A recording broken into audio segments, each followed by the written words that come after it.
Assalamu alaikum. Moving to the part 5 of D and F block elements. In this part, we'll discuss some more general properties of transition elements, that is, regarding standard reduction potentials and stability of higher oxidation states of transition metals. Standard reduction potential or standard electrode potentials and stability of higher oxidation states.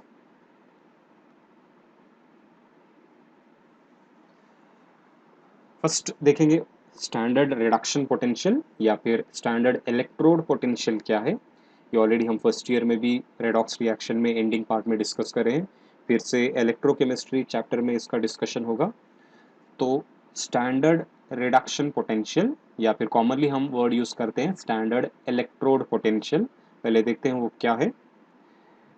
Suppose जब भी हम कोई metal लेते हैं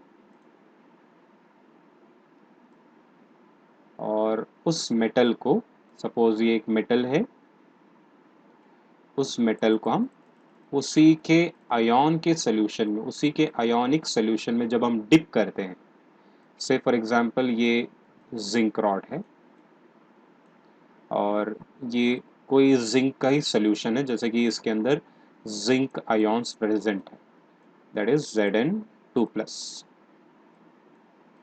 तो होता क्या है, जब भी कोई मेटल अपने आयन के कांटेक्ट में आता है तो यहाँ पे या तो ऑक्सीडेशन होगा या फिर रिडक्शन होगा। ये इस पर्टिकुलर मेटल के ऊपर डिपेंड करेगा, उसकी एबिलिटी के ऊपर डिपेंड करेगा, उसकी एक्टिविटी पे डिपेंड करेगा कि वो ऑक्सीडेशन में पार्टिसिपेट करेगा या फिर रिडक्शन में पार्टिसिपेट करेगा। सपोज जिंक है, जिंक के पास जैसे ही जिंक आयन के कांटेक्ट में लाएंगे तो ये जिंक ऑक्सीडेशन में पार्टिसिपेट करके Zn2+ हो जाता है। Means Zn2+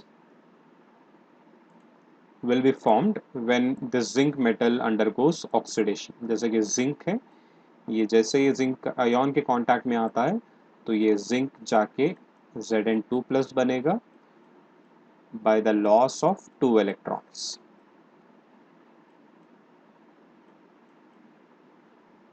It will be losing 2 electrons and becomes Zn2+।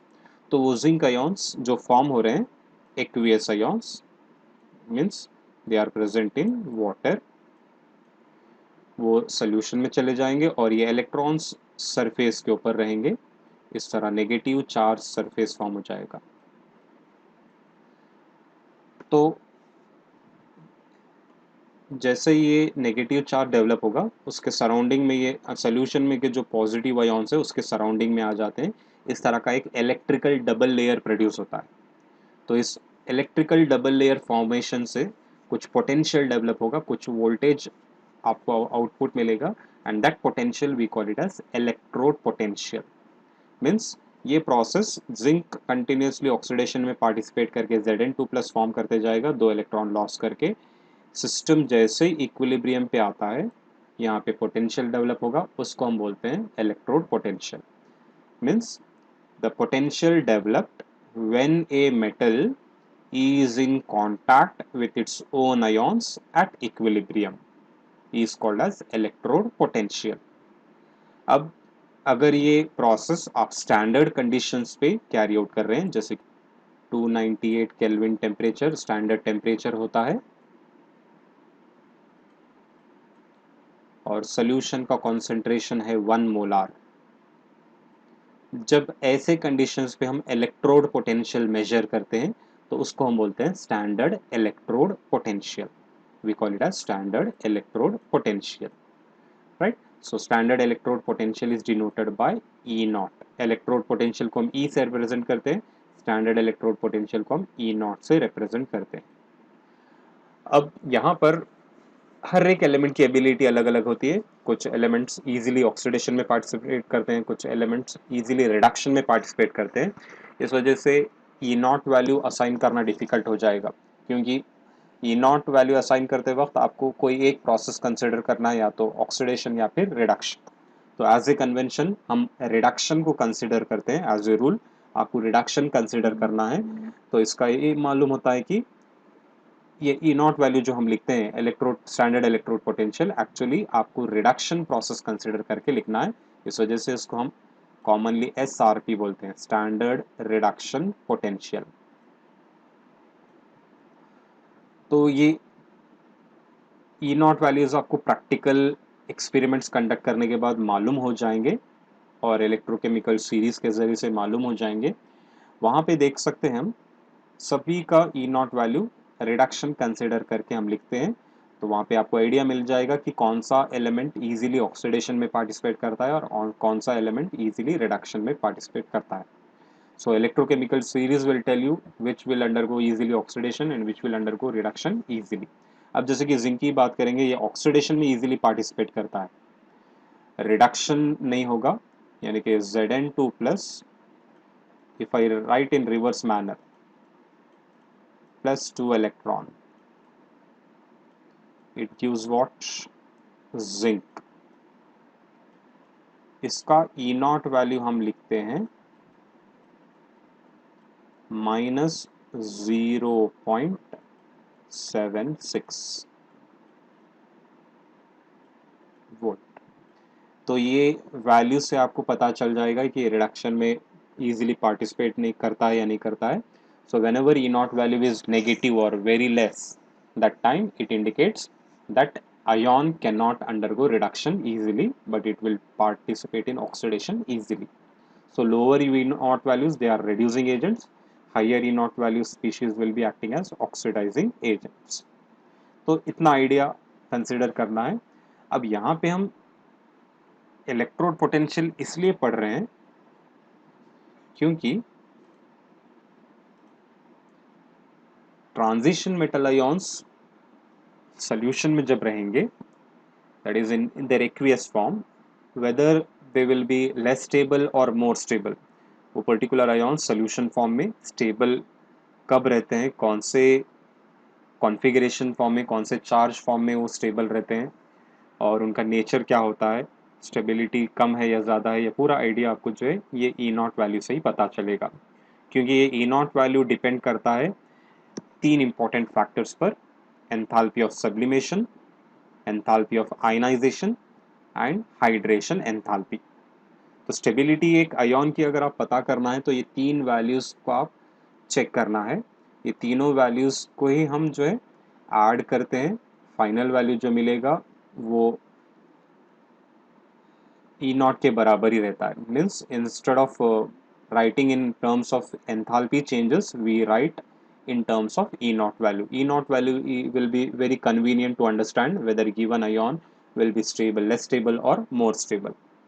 अब जैसे कि enthalpy of sublimation is nothing but the heat change that takes place when 1 mole of solid is converted into its gaseous form. Endothermic process होता है।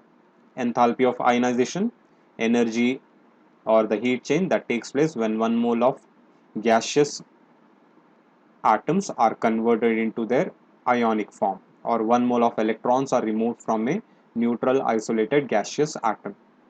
And hydration enthalpy is the heat change that takes place when 1 mole of a compound or a substance combines with definite number of water molecules. तो ये तीनों process, तीनों values add करने के बाद आप एक फाइनल वैल्यू पे आएंगे। तो फाइनल वैल्यू आपको बताएगा कि वो पर्टिकुलर आयन सोल्यूशन फॉर्म में लेस स्टेबल रहेगा या मोर स्टेबल रहेगा।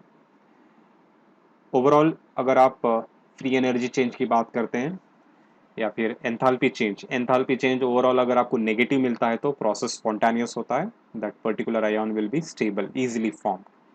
और अगर पॉजिटिव मिलता है तो that ion can not be formed easily. तो ये तीनों फैक्टर्स कंसिडर करके हम इनका ई नॉट वैल्यू प्रैक्टिकली कैलकुलेट करते हैं। तो ये तीनों फैक्टर पढ़ना या ई नॉट वैल्यू पढ़ना दोनों सेम ही है। तो यहाँ पे देखते हैं फैक्टर्स, तीनों फैक्टर का और ई नॉट वैल्यू का रिलेशनशिप कैसा है। और फाइनली हम आएंगे स्टेबिलिटी के ऊपर, क्योंकि ये पर्टिकुलर पार्ट जो है थोड़ा कंफ्यूजिंग होता है या थोड़ा डिफिकल्ट है अंडरस्टैंड करने के लिए। तो इसलिए सिर्फ आपको ये बेसिक चीज़ें याद रखना है, इलेक्ट्रोड पोटेंशियल क्या है और इसका सिग्निफिकेंस क्या है। डीप में जाके उसको अंडरस्टैंड करने की ज़रूरत नहीं है। ये सिर्फ वैल्यूज़, आपको गिवन वैल्यूज़ है, आपको याद रखने की ज़रूरत नहीं है।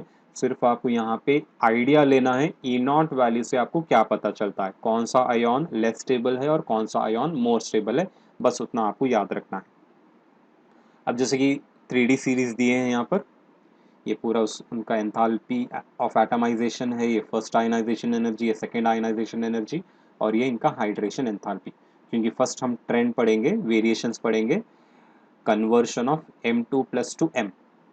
अगर हम इस तरह लिखते हैं, क्योंकि रिडक्शन पोटेंशियल के टाइम पे हम पहले आयन लिखते हैं और उसको हम उसके मेटल के कांटेक्ट में रखते हैं।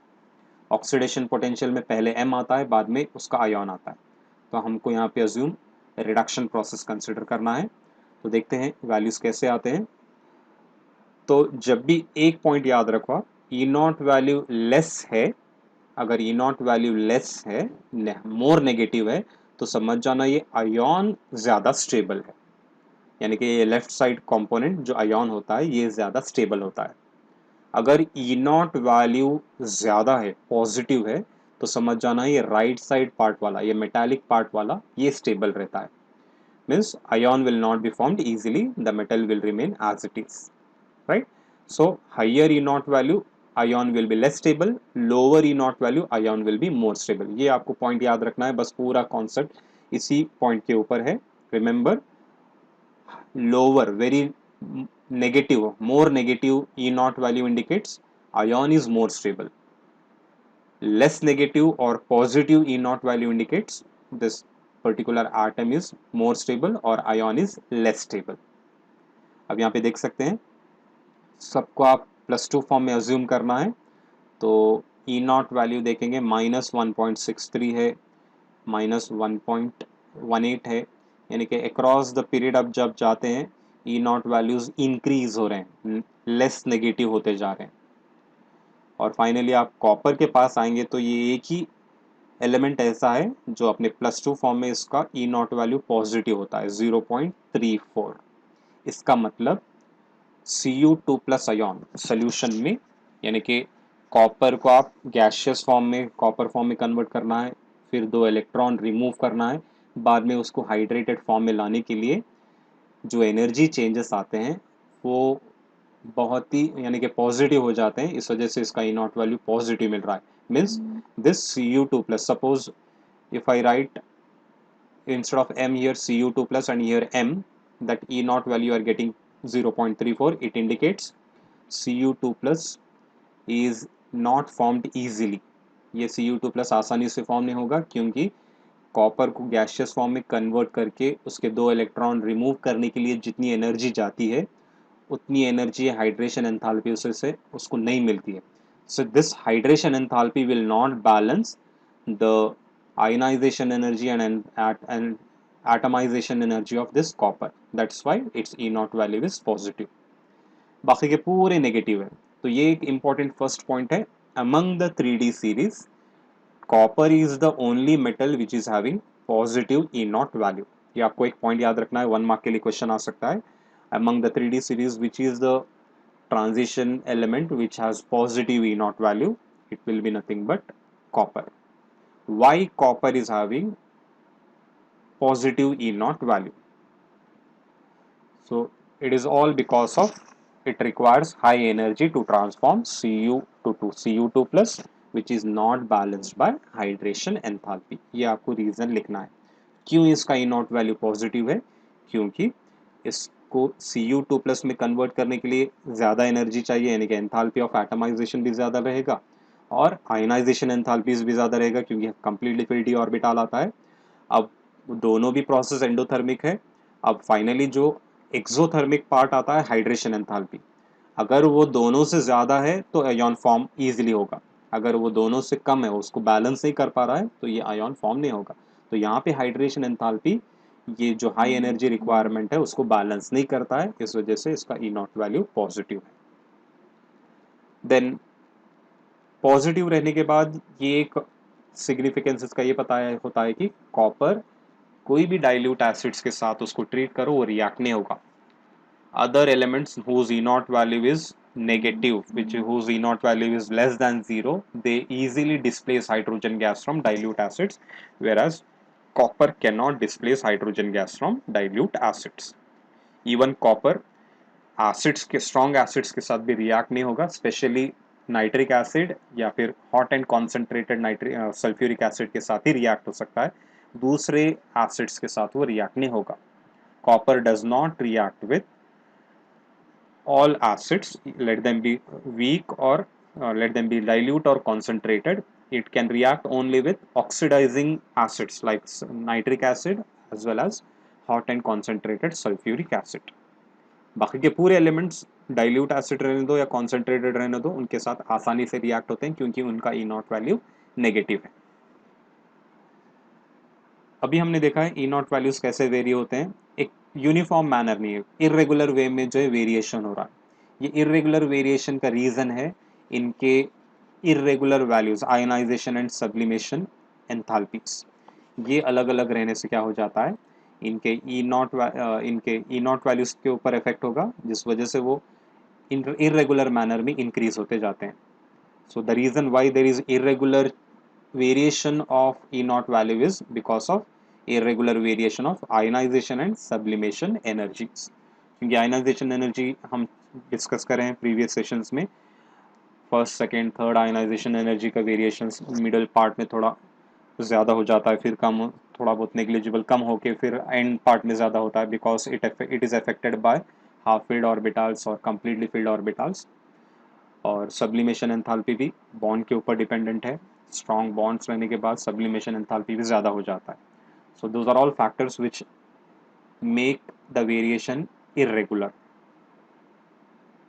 E naught values across the series increase due to increase in sum of first and second ionization enthalpies. Why the E naught values are increasing? The reason is due to the increase in the sum of first and second ionization enthalpy of elements. First ionization, second ionization enthalpy across the series बढ़ते जाता है, थोड़े बहुत बीच में variations आते हैं लेकिन in general बढ़ता है, इस वजह से E naught वैल्यू भी इंक्रीज होते हैं।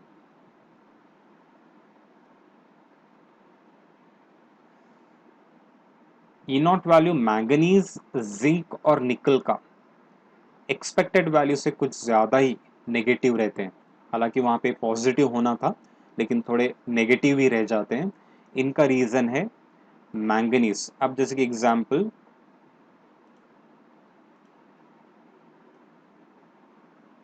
Mn2+ लिखता हूँ,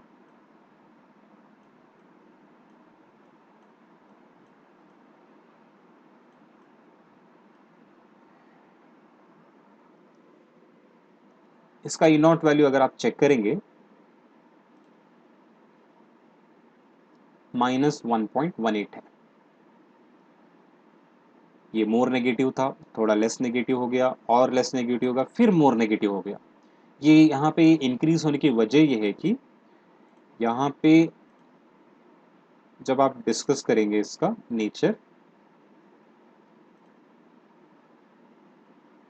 लेस नेगेटिव मोर नेगेटिव हो रहा है क्योंकि Mn2+ इसका अगर कॉन्फ़िगरेशन देखेंगे तो Ar4s0 3d5 आता है।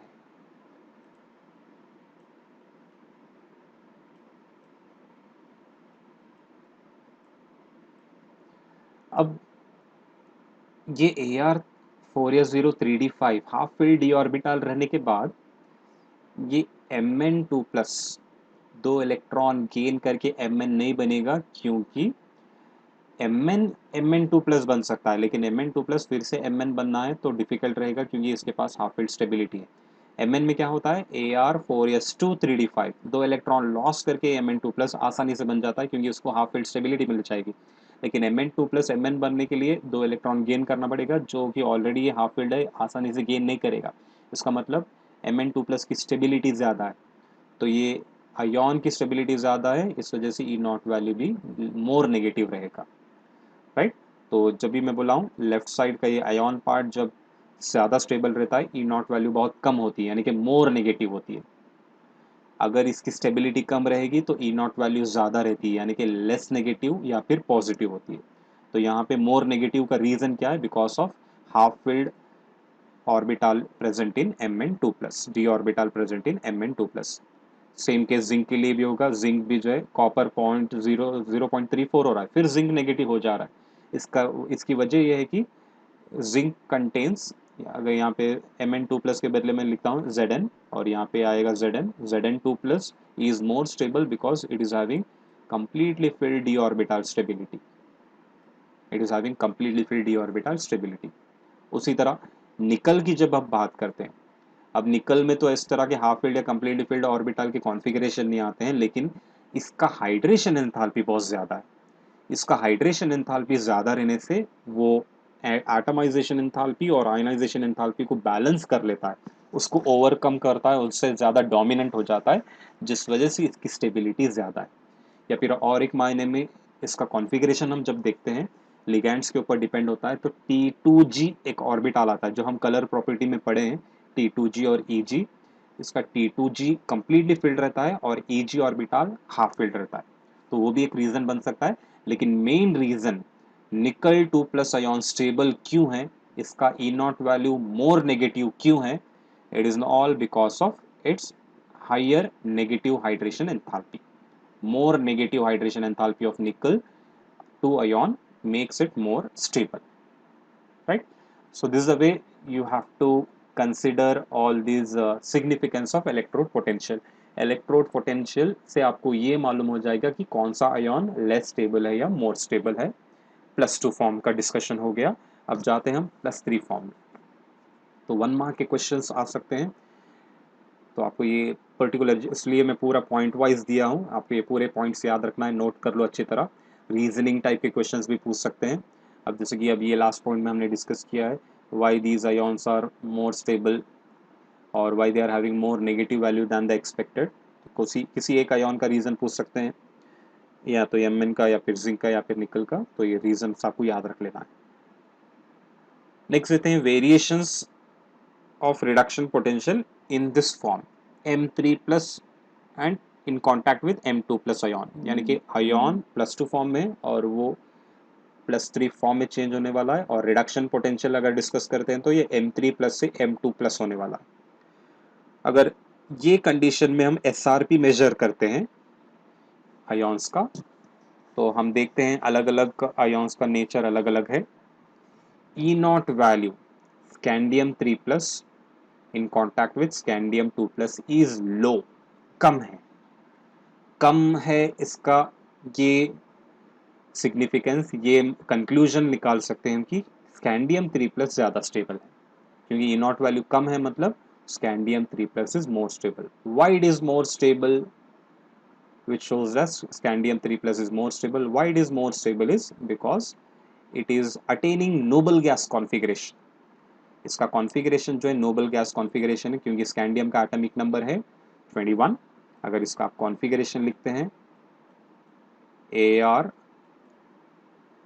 Ar4s2 3d1 आता है, 3 इलेक्ट्रॉन रिमूव करेंगे तो ये बन जाता है 4s0 3d0। mtd ऑर्बिटल और mts ऑर्बिटल बचा क्या आपके पास, argon, only argon is left out. Noble gas configuration हासिल होता है स्कैंडियम 3+ को, इस वजह से ये स्टेबल है, और इस वजह से इसका E0 value M3+ M2+ E0 value less है, it is very low, right. Next, E0 value of Mn3+ in contact with Mn2+ is high, ज़्यादा है। Why it is more, let's see. More high मतलब क्या हो जाएगा, आपको right side की तरफ आना, ये आयन ज़्यादा स्टेबल हो जाएगा, ये part stable. Why it is high? Because it shows that Mn2+ is more stable, because Mn2+ is having half filled stability. तो जब भी अगर सोल्यूशन में Mn3+ आयन सोल्यूशंस में होते हैं तो ये अपने आप को जो है Mn2+ में कन्वर्ट कर लेंगे, दे चेंज देमसेल्फ इनटू Mn2+। अगर कोई सोल्यूशन में स्कैंडियम 2+ आयन भी है तो ये अपने आप को स्कैंडियम 3+ में कन्वर्ट करता है। जिस साइड स्टेबिलिटी ज़्यादा है वो डायरेक्शन में वो शिफ्ट हो जाएंगे, या तो ऑक्सीडेशन में पार्टिसिपेट करके या फिर रिडक्शन में पार्टिसिपेट करके। So Mn2+ is more stable, that's why Mn3+/Mn2+ E0 value is very high. E0 value for Fe3+/Fe2+ is low, means Fe3+ is going to become more stable now. कम है तो ये left hand side वाला ion more stable रहेगा, क्यों stable है? Due to D5 configuration of Fe3+। Fe3+ का electronic configuration लिखेंगे। Iron का इलेक्ट्रॉनिक कॉन्फ़िगरेशन है Ar4s2 3d6 है। किसका? आयरन का। Fe3+ है तो ये 2 इलेक्ट्रॉन चले जाएंगे और इसमें से एक इलेक्ट्रॉन जाएगा तो ये बनेगा 3d5। तो ये 3d5 बन गया। तो Fe3+ के पास हाफ फील्ड स्टेबिलिटी है, इस वजह से Fe2+ से ज़्यादा स्टेबल Fe3+ है। इस वजह से सॉल्यूशंस में फेरस आयन जब होते हैं तो थोड़ी देर के बाद ये फेरिक में चेंज हो जाते हैं। तो लेबोरेटरी में भी आप जब भी हम फेरस सल्फेट सोल्यूशन बनाते हैं या फिर कोई भी ऐसा सॉल्ट जिसमें फेरस आयन्स है, वो ऑटोमेटिकली थोड़ी देर के बाद फेरिक में चेंज हो जाते हैं। Usually ferrous salts green coloured होते हैं, जैसे थोड़ी देर के बाद देखो आप पूरे ब्राउनिश हो जाते हैं। ब्राउन होना ये इंडिकेट करता है कि वो फेरस आयन्स फेरिक आयन में ट्रांसफॉर्म हो गए। जैसे कि ब्राउन रिंग टेस्ट हम परफॉर्म करते हैं, वहाँ पे आपको फ्रेशली प्रिपेयर्ड फेरस सल्फेट लेना रहता है। ऑलरेडी प्रिपेयर्ड अगर आप 1-2 दिन पहले वाला यूज़ करेंगे तो वो फेरस नहीं रहेंगे, उसमें आयन्स फेरिक रहेंगे, because ferric ions are more stable than ferrous ions. पहले मैं लिखता हूँ यहाँ पे वैनाडियम का configuration. Scandium, titanium, vanadium 23 atomic number है, तो हम लिखते हैं Ar 18 हो गया, 4s2 20 हो गया, अभी 3 चाहिए, 3d3।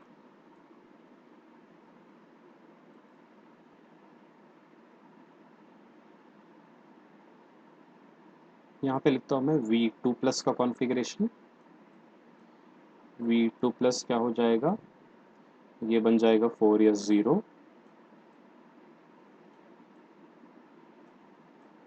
3d3 as it is रहेगा। अब यहाँ पे d ऑर्बिटल कलर प्रॉपर्टी में हम डिस्कस करें। d ऑर्बिटल जो d जनरेट होते हैं 5 ऑर्बिटल, ये 2 सेट्स में डिवाइड हो जाते हैं। एक को हम बोलते हैं T2g और दूसरे को हम बोलते हैं EG। T2g में 3 ऑर्बिटल आते हैं, dxy, dyz, dxz, और EG में आते हैं x² - y² और z²। अब ये D3 कॉन्फ़िगरेशन जो रहेगा, 4s0 तो है, 3d3 है, ये 3 इलेक्ट्रॉन T2g में रहते हैं। ये एम्प्टी रहेगा और ये हाफ फिल्ड रहेगा, तो इस आयन की स्टेबिलिटी ज़्यादा है V2+। V2+ is more stable. अगर V3+ लेंगे तो ये भी चले जाएगा, हाफ फील्ड स्टेबिलिटी T2g की चले जाएगी। तो यहाँ पे कंपैरेटिवली लो वैल्यू है, लेकिन यहाँ पे इसकी स्टेबिलिटी की हम बात करेंगे तो यहाँ पे इन स्पीशीज के साथ कंपेयर करने के बाद इसको हम लो ट्रीट कर रहे हैं, लेकिन एक्चुअली देखा जाए तो V2+ की स्टेबिलिटी ज़्यादा है V3+ से। So V2+ it will be having stability because of this half filled T2g configuration. So when it is more stable, if it is V3+ will easily convert into V2+ because it will gain the half filled stability, or sometimes this V2+ also acts as a reducing agent. Half filled d orbital रहना या completely filled d orbital रहना, तब जो है E0 values यहाँ पे देखें हम, they were high, लेकिन यहाँ पे comparatively low है, but among these two ion V2+ is more stable because of half filled T2g orbital. E0 value for the redox couples indicate that Mn3+, अभी यहाँ पे हम डिस्कस किया है, E0 वैल्यू ज़्यादा है तो मतलब ये आयन ज़्यादा स्टेबल रहेगा। Mn3+ अगर है अवेलेबल तो ये Mn2+ में चेंज हो जाता है। क्यों? E0 वैल्यू हाई है, रिडक्शन होगा इजीली Mn3+ से Mn2+। CO3+ भी आता है, कोबाल्ट का भी यही हाल है, CO3+। It is strong oxidising agent, क्योंकि CO3+ CO2+ में कन्वर्ट होता है। ये CO3+ की स्टेबिलिटी कॉम्प्लेक्सेस में ज़्यादा है when it is available in the form of a complex. Otherwise, CO2+ is more stable. CO2+ will be more stable. CO3+ की स्टेबिलिटी जब ये लिगैंड्स के साथ कंबाइन होता है तो तब स्टेबिलाइज हो जाता है, नहीं तो सोल्यूशन में CO2+ की स्टेबिलिटी ज़्यादा है। तो अगर सोल्यूशन में CO3+ है तो ये अपने आप को जो CO2+ बनाने की कोशिश करता है, it undergoes reduction and acts as an oxidising agent. लेकिन अगर आप Ti2+ देखेंगे या V2+ देखेंगे या Cr2+ देखेंगे, अब जैसे कि Cr2+ एग्जाम्पल लेता हूँ, Cr2+ they act as reducing agent. Cr2+ it will change itself into Cr3+। Cr2+ मतलब इसका कॉन्फ़िगरेशन आता है Ar4s0 3d4 आता है, Ar4s0 3d4। तो ये Cr3+ क्यों बन रहा है? एक इलेक्ट्रॉन लॉस हो जाएगा, Ar4s0 3d3 बनता है, सेम V2+ जैसा बन जाएगा। It will be become like V2+, that's why it will be having half-filled T2G configuration. So due to when it is attaining T2G configuration, it will act as a reducing agent. So this is a way you need to remember all these points. Okay. Scandium 3+ की stability क्यों ज़्यादा है? Because it is attaining noble gas configuration.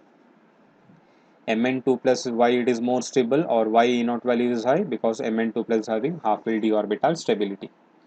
Fe3+ is having half-filled d orbital configuration, that's why E0 value of Fe3+ to Fe2+ is low.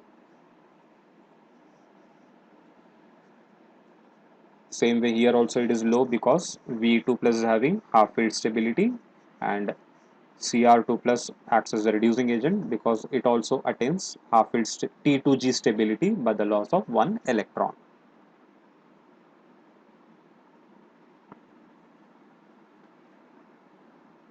Now the variations or trends in stability of higher oxidation states.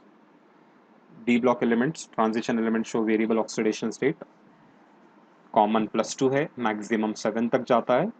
तो ये higher oxidation states, ये transition elements achieve जो करते हैं, यानी कि कब exhibit करते हैं, ये जब ये हैलोजेंस के साथ कंबाइन होते हैं या फिर ऑक्सीजन के साथ। दो स्पीशीज से इनका हाईएस्ट ऑक्सीडेशन स्टेट अचीव होता है, हैलोजेंस के साथ कंबाइन होने के बाद या फिर ऑक्सीजन के साथ। देखते हैं यहाँ पर फर्स्ट हैलोजेंस का डिस्कस करेंगे। Higher oxidation states are achieved in halides denoted by X। अब जैसे कि यहाँ पे देख सकते हैं, अब स्कैंडियम तो +3 है, उसको यहाँ पे नहीं बताया गया क्योंकि एक ही ऑक्सीडेशन स्टेट रहता है। टिटेनियम के अलग अलग हैलाइड्स है, TiX2, TiX3 एंड TiX4। यानी कि यहाँ पे सिर्फ X है, मतलब ये फ्लोरीन हो सकता है, ब्रोमीन हो सकता है, या क्लोरीन हो सकता है, या फिर आयोडीन हो सकता है। TiX3 है, यहाँ पे भी सेम, लेकिन TiX2 जो है यहाँ पे फ्लोरीन नहीं आएगा, it will be chlorine, bromine और iodine. It all depends on the sizes of those cations and anions, और इलेक्ट्रोनेगेटिविटी भी यहाँ पे इन्वॉल्व है। हम देख सकते हैं कि जनरली लोअर ऑक्सीडेशन स्टेट्स में ये हैलाइड्स, कौन से भी हैलाइड आ सकते हैं, it can be fluorine, chlorine, bromine और आयोडीन। लेकिन हाइयर ऑक्सीडेशन स्टेट्स में ये फ्लोरीन आ जाता है। Fluorine is the element which can achieve the highest oxidation state of these elements. जैसे कि वेनाडियम का +5 ऑक्सीडेशन स्टेट सिर्फ फ्लोरीन के साथ कंबाइन होने के बाद आएगा। It can achieve it's oxidation state only when it combines with fluorine, और इट विल कंबाइन विद ऑक्सोहैलाइड्स, तभी आएगा। VCl5 नहीं है, VBr5 नहीं है, Vi5 नहीं है, because those elements are less electronegative. Fluorine more electronegative है, मोस्ट इलेक्ट्रोनेगेटिव एलिमेंट है, इस वजह से हाईएस्ट ऑक्सीडेशन स्टेट वैनेडियम का सिर्फ फ्लोरीन के साथ आएगा। उसी तरह क्रोमियम का भी वही हाल है, +5 भी क्लोरीन के साथ, फ्लोरीन के साथ बताएगा, और +6 भी फ्लोरीन के साथ ही इंडिकेट करेगा। यहाँ पे देख सकते हैं मैंगनीज का हालांकि +7 है, लेकिन +7 एग्जिबिट करने की एबिलिटी फ्लोरीन में नहीं है। Fluorine will not influence manganese to show its oxidation state up to +7, क्योंकि अक्रॉस यहाँ पे आयनाइजेशन एनर्जीज बढ़ते जाती हैं और यहाँ पे मैंगनीज का ऑक्सीडेशन स्टेट +7 अचीव करना है तो ऑक्सीजन चाहिए। वो रीज़न है, आगे डिस्कस करेंगे। लेकिन fluorine, you can not have MnF7, that compound does not exist, but instead you can have MnO3F along with oxygen and fluorine, that +7 can be achieved, right? So manganese cannot show +7 oxidation state with only fluorine. It can form or show +7 oxidation state with oxyfluorine, that is MnO3F. उसके बाद देख सकते हैं fluorine यहाँ पे है COF3 में, और यहाँ पे FeX3- मतलब यहाँ पे फ्लोरीन से ब्रोमीन, फ्लोरीन आएगा, ब्रोमीन आएगा या क्लोरीन आएगा, 3 एलिमेंट्स कैन फॉर्म। आयोडीन नहीं आ सकता यहाँ पे। Iron can show +3 only with fluorine, chlorine and bromine, whereas X means it can be fluorine, chlorine, bromine और iodine, right? यानी कि हाइयर ऑक्सीडेशन स्टेट्स जैसा ही अचीव होते हैं कोई एलिमेंट के, फ्लोरीन डोमिनेंट होते जाता है, आयोडीन की डोमिनेंसी कम होते जाती है, इट इज लीस्ट डोमिनेंट। तो आयोडीन कब रहेगा? लोवेस्ट ऑक्सीडेशन स्टेट्स में रहेगा। फ्लोरीन कब रहेगा? हाईएस्ट ऑक्सीडेशन स्टेट्स में रहेगा। So FeX3 and COF3 are known and remaining metals form only dihalides। यहाँ तक फ्लोरीन की अवेलेबिलिटी है, बाकी ये पूरे जो है फ्लोरीन के कंपाउंड्स रेयर केसेस में फॉर्म करते हैं और दे एग्जिस्ट एज डाईहैलाइड्स, जैसे कि NiX2 है, it can be fluorine, chlorine, bromine और आयोडीन। इनका +3 ऑक्सीडेशन स्टेट अचीव नहीं होगा, फ्लोरीन के साथ भी नहीं आएगा। कॉपर का +1 और +2। +1 में देखो X ट्रिपल- है, it can be chlorine, bromine और आयोडीन। यहाँ पे कॉपर 1 फॉर्म में, कॉपर Cu+ फॉर्म में है, तो क्लोरीन कंबाइन हो सकता है इसके साथ, ब्रोमीन या फिर आयोडीन। फ्लोरीन कंबाइन नहीं होगा, फ्लोरीन यहाँ पे कंबाइन हो सकता है X2 में, that is fluorine and chlorine. So cupric fluoride, cupric chloride CuF2, CuCl2 exist, whereas CuBr2, CuI2 does not exist, because when the combination with cupric ion is taking place with iodine, bromine के साथ थोड़ा बहुत stability मिल सकती है, लेकिन iodine के साथ तो खतरा ही नहीं, क्योंकि आयोडीन को ये कॉपर आयन क्या करता है? ऑक्सीडाइज कर देता है। It will oxidise, the cupric ion will oxidise iodide ion to iodine. So that discussion will do in the next slide. And zinc halides ZnX2, Zn का +3 चार्ज नहीं आएगा, इट कैन शो ओनली +2। तो zinc के लिए +2 halides के साथ fixed है, copper के लिए +1 और +2 हैलाइड्स के साथ है, यानी कि +3 नहीं पॉसिबल है। निकल भी मैक्सिमम +2 एग्जिबिट करेगा पूरे हैलाइड्स के साथ। कोबाल्ट +2 एग्जिबिट करता है पूरे हैलोजेंस के साथ, +3 एग्जिबिट करेगा फ्लोरीन के साथ। ये और बात है कि ये कॉम्प्लेक्स फॉर्म में रहे जब, तब ये +3 एग्जिबिट कर सकता है। रही बात iron, it can show di +2 form in with all halides, whereas +3 it can show with fluorine, chlorine and bromine. It cannot show +3 with iodine.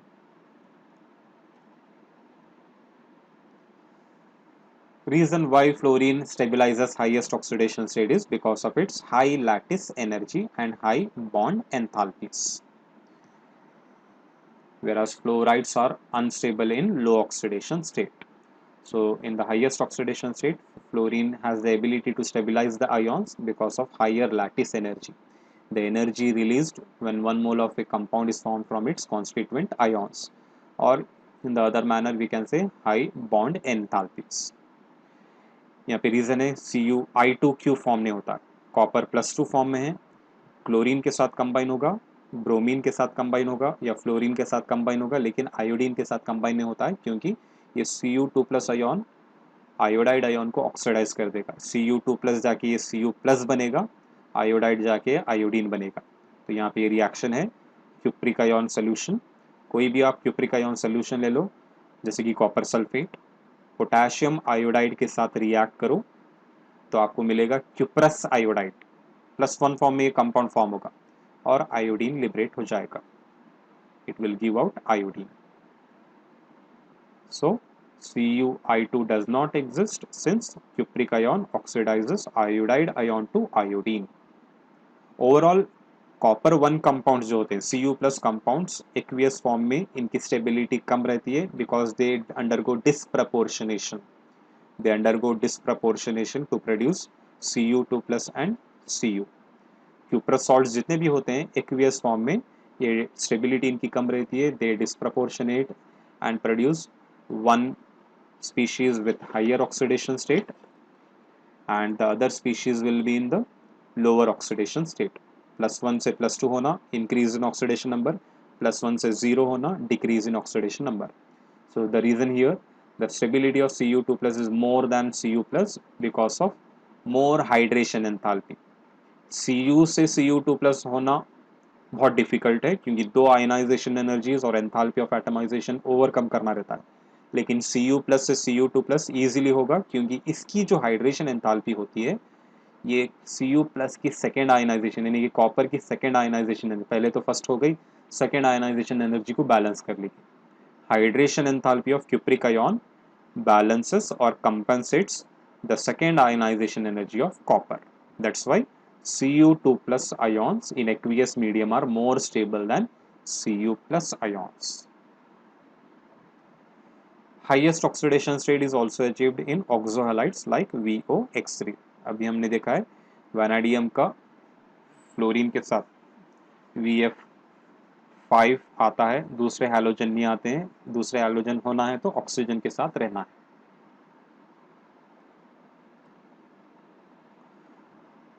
Let's see how oxygen helps in attaining the oxidation states of these transition metals to their highest level. अगर आप compare करेंगे fluorine और oxygen का nature contribution oxidation state achieve करने में, oxygen की ज़्यादा ability है. हालांकि सेकेंड मोस्ट इलेक्ट्रोनेगेटिव एलिमेंट है, फ्लोरीन फर्स्ट मोस्ट है.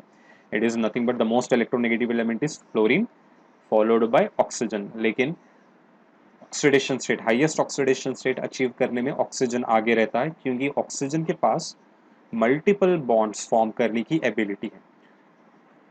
एक फ्लोरीन एटम एक ही बॉन्ड मेटल एटम के साथ फॉर्म कर सकता है, लेकिन एक oxygen atom double bond form करता है एक मेटल एटम के साथ.